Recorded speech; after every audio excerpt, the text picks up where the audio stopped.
你就係依家搞邊科？咁啊喺同嘉賓傾偈之前咧，不如我哋請出咗今日嘅我哋嘅醫生先啦嚇，就係婦產科專科醫生張志醫生嘅。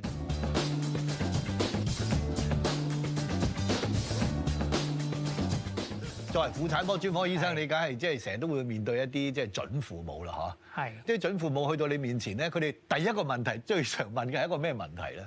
通常咧，我哋見到啲準父母，當然最擔心就係 BB 健唔健康啦，陀得穩唔穩啊，預產期幾時啊，咁同埋最重要就梗係問仔女啦。一個可能想要仔，一個想要女，咁啊所以有人開心啦，有人唔開心啊。通常我見。阿張醫生，你覺得佢哋邊個講啱咗啊？我哋醫學上咧就應該係爸爸決定嘅個答案，所以係阿石賢嗰組啱咗。如果簡單講咧，就因為染色體咧就有23對，最後嗰條咧就係 XY 同 XX 就決定男仔同女仔啦。咁女仔就 XX， 男仔就 XY。咁好明顯係男性先有個 Y 基因嘅，咁而女性咧只能夠俾到 X 基因。咁所以永遠都係如果女仔落個 X， 男仔落個 X 咁就會係女仔啦。如果男仔落咗個 Y 基因，而女性落個 X 基因咧，咁就會產生個男仔嘅 BB。咁所以係男性決定嘅基本上嚇，因為係男性先有個 Y 基因嚇。咁樣坊間咧有個説法啦，咁如果咧就係啲女性咧真係食多啲鹼性嘅話咧，就有機會咧真係咧可以生到點啊？有機會真係可以係即係生仔啦！真係，我哋應該係咁樣講嘅。咁啊，張醫生係咪真係女性食多啲鹼性嘅嘢咧，係真係會有啲咁嘅機率咧？坊間都有咁樣講嘅。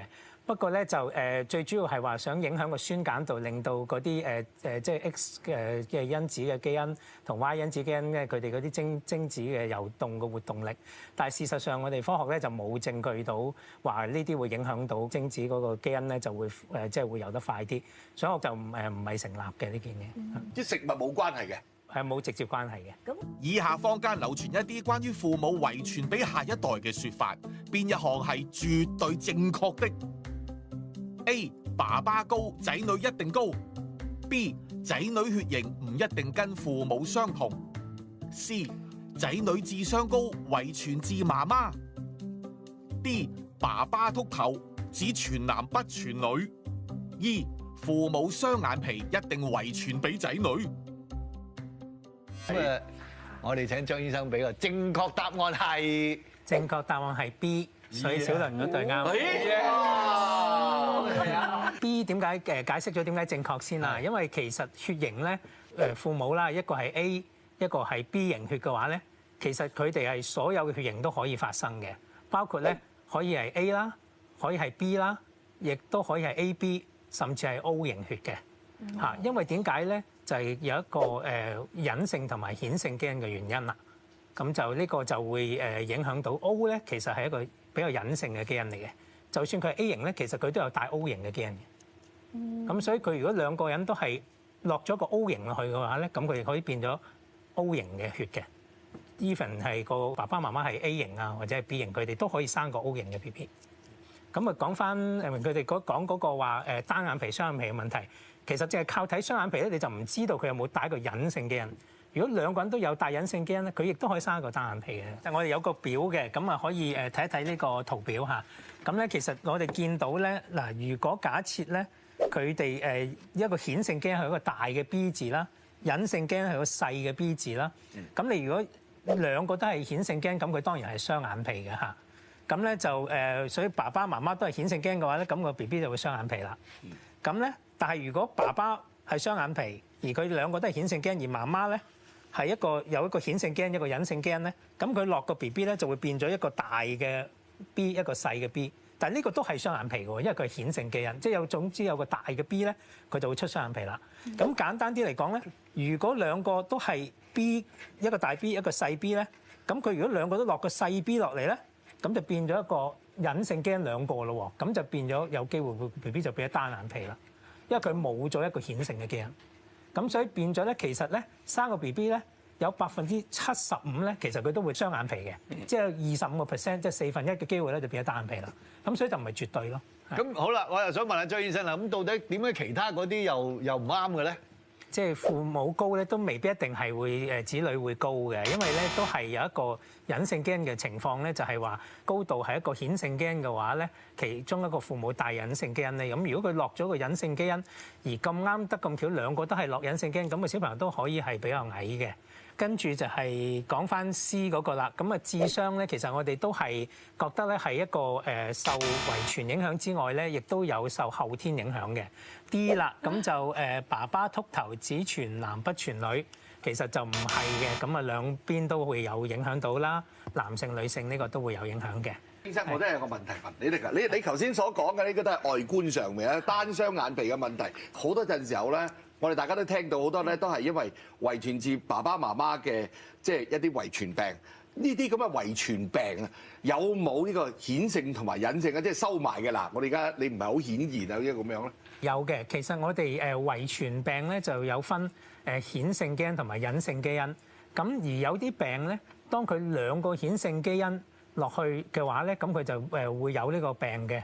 但係咧，如果佢係一個顯性一個隱性嘅話咧，咁如果佢係屬於一個顯性基因，佢都係會帶呢種病嘅。但係有啲 situation 咧，有啲情況下咧，要兩個隱性基因佢先會有呢種病，咁就會少啲咯。咁就所以變咗其實都要睇每一種病嚟衡量佢係顯性定係隱性嘅個病嚇。關於顯性及隱性遺傳病，請選出以下邊一項遺傳病係屬於隱性遺傳病嘅咧？有得揀嘅，有一個多子症啊。跟住蠶豆症、血友病、色盲、家族性高膽固醇症、地中海貧血症、亨丁頓舞蹈症同埋白化症。哇，好難啊，大哥！好難啊，真係。我哋而家唯有咧，即係啊，請阿張醫生將個正確答案話俾我哋知啦。咁個正確答案咧，其實咧就隱性嘅遺傳病咧，包括咧有蠶豆症啦。係有血友病啦，係色盲啦，係地中海貧血症啦，啱，同埋白化症嘅，所以爭少少。白化症，哎呀，亨丁頓舞蹈症唔係關乎一啲就係即係多動症嘅係多動症嘅一種，不過點解你會覺得佢隱性？其實你都好啱嘅，係好少見嘅香港，因為係白種人嘅病多啲嘅，所以亞洲我哋都少見嘅。哦，但係外國人病嚟嘅呢個就個屋企人有咧，差唔多都實有㗎啦。咁就喺家族遺傳好強嘅呢個。哦。咁但係白化症咧，白化症係好明顯喎，好顯性喎。哦，係啊，佢好顯性，但係即係佢其實如果你哋都見過啦，即係可能連啲頭髮都白啊，全身白嘅。係咯。咁咧就佢係要兩個父母都要落咗一個隱性基因，佢先會出咗呢個病。哦。咁啊叫做隱性病。張醫生，我想問下咧，產前咧要做啲咩檢測咧，可以驗到呢個有冇呢個遺傳病嘅基因啊？咁啊比較出名嘅咧，其實婚前檢查咧就應該要做翻一個地中海貧血嘅篩查。咁咧，如果父母都係有一個隱性嘅攜帶者，咁個小朋友咧生嘅 BB 咧就有機會變咗一個地中海貧血嘅一個BB 比較嚴重性嘅。咁所以咧就產前檢查嘅血啦，你同配偶嘅血啦都要抽去驗有冇地中海貧血嘅大嘅基因。咁第二咧就當你懷咗孕之後咧。喺懷孕嘅10週咧，我哋咧亦都會抽媽咪嘅血去揾 BB 嘅基因去作研究嘅。咁啊，包括連個性別都可以 check 到嘅喺10週附近。